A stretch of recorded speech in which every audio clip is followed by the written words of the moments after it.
Kodagu BJP ಕಾರ್ಯಕರ್ತರೊಬ್ರು ಹ್ಯಾಂಗ್ ಮಾಡ್ಕೊಂಡು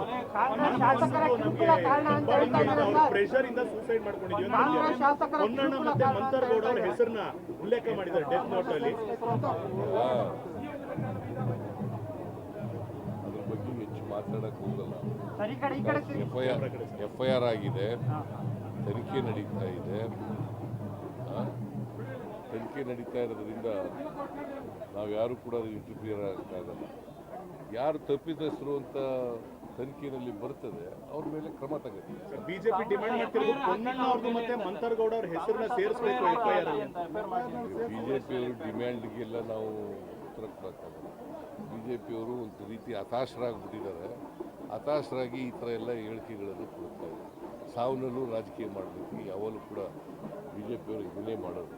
ಅದರಿಂದ ನಾವು ಅವ್ರಿಗೆ ಹೇಳಿದದಕ್ಕೆಲ್ಲ ರಿಯಾಕ್ಟ್ ಮಾಡೋಕ್ಕೋಗಲ್ಲ. ಬಿಕಾಸ್ ಇಷ್ಟೇ ಹೇಳ್ತೀನಿ, it is already FIR is filed,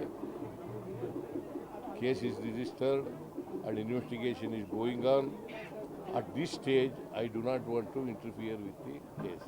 I do not want to make any statement. If you like this video ಬೇಗ like ಮಾಡಿ, ಕಾಮೆಂಟ್ ಮಾಡಿ, ಶೇರ್ ಮಾಡಿ ಹಾಗೂ ಯೋಯೋ ಟಿವಿ ಕನ್ನಡವನ್ನು ಸಬ್ಸ್ಕ್ರೈಬ್ ಮಾಡಿ.